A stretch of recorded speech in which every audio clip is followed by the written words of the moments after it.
Section 5. The function of the miracle worker. Before miracle workers are ready to undertake their function in this world, it is essential that they fully understand the fear of release. Otherwise, they may unwittingly foster the belief that release is imprisonment, a belief that is already very prevalent. This misperception arises in turn from the belief that harm can be limited to the body.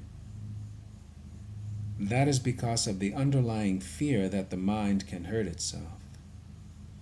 None of these errors is meaningful because miscreations of the mind do not really exist. This recognition is a far better protective device than any form of level confusion because it introduces correction at the level of the error. It is essential to remember that only the mind can create, and that correction belongs at the thought level. To amplify an earlier statement, spirit is already perfect and therefore does not require correction. The body does not exist except as a learning device for the mind. This learning device is not subject to errors of its own because it cannot create. It is obvious, then, that inducing the mind to give up its miscreations is the only application of creative ability that is truly meaningful. Magic is the mindless or miscreative use of mind. Physical medications are forms of spells. But if you are afraid to use the mind to heal, you should not attempt to do so.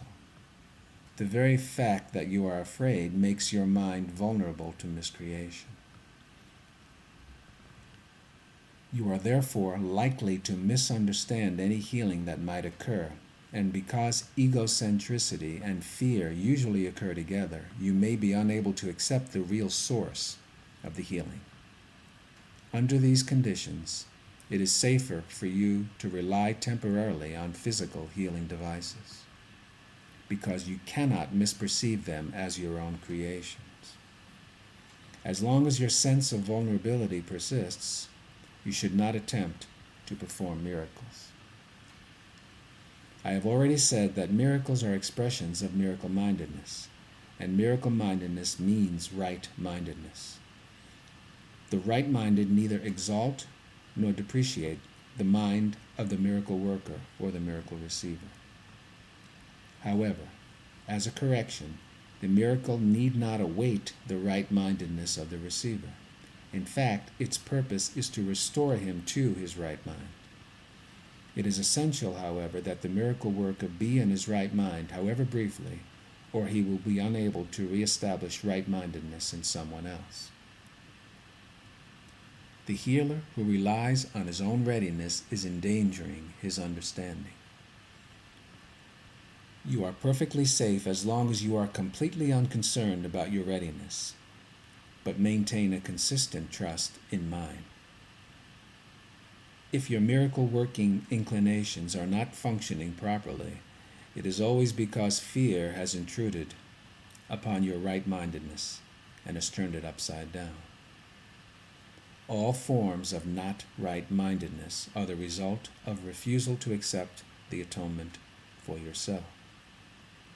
If you do accept it, you are in a position to recognize that those who need healing are simply those who have not realized that right-mindedness is healing.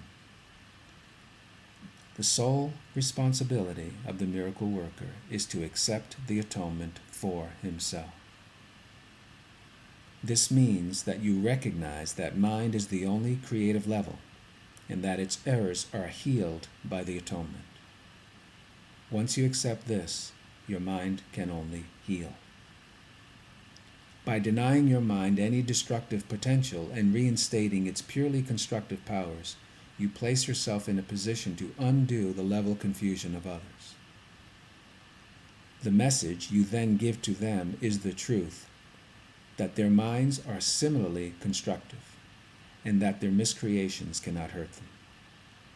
By affirming this, you release the mind from over-evaluating its own learning device and restore the mind to its true position as the learner. It should be emphasized again that the body does not learn any more than it creates. As a learning device, it merely follows the learner. But if it is falsely endowed with self-initiative, it becomes a serious obstruction to the very learning it should facilitate. Only the mind is capable of illumination. Spirit is already illuminated, and the body in itself is too dense. The mind, however, can bring its illumination to the body by recognizing that it is not the learner and is therefore unamenable to learning. The body is, however, easily brought into alignment with a mind that has learned to look beyond it toward the light. Corrective learning always begins with the awakening of spirit and the turning away from the belief in physical sight. This often entails fear because you are afraid of what your spiritual sight will show you. I said before that the Holy Spirit cannot see error and is capable only of looking beyond it to the defense of the atonement. There is no doubt that this may produce discomfort, yet the discomfort is not the final outcome of the perception. When the Holy Spirit is permitted to look upon the defilement of the altar, he also looks immediately toward the atonement. Nothing he perceives can induce fear. Everything that results from spiritual awareness is merely channelized toward correction. Discomfort is aroused only to bring the need for correction into awareness. The fear of healing arises in the end from an unwillingness to accept unequivocally that healing is necessary.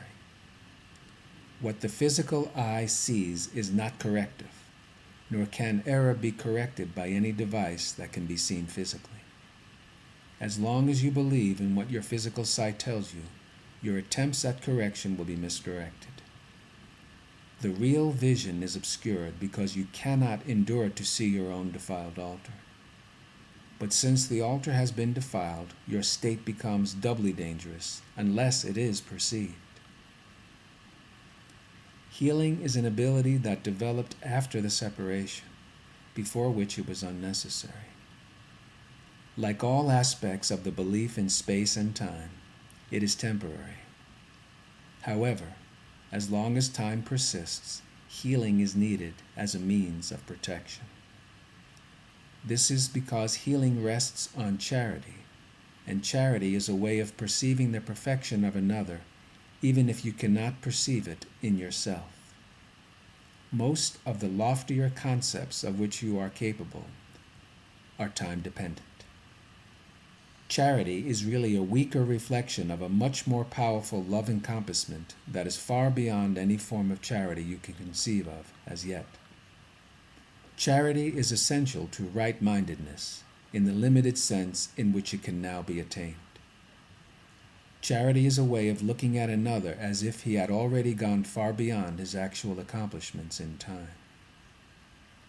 Since his own thinking is faulty, he cannot see the atonement for himself, or he would have no need of charity. The charity that is accorded him is both an acknowledgement that he needs help and a recognition that he will accept it. Both of these perceptions clearly imply their dependence upon time, making it apparent that charity still lies within the limitations of this world. I said before that only revelation transcends time. The miracle, as an expression of charity, can only shorten it. It must be understood, however, that whenever you offer a miracle to another, you are shortening the suffering of both of you. This corrects retroactively as well as progressively.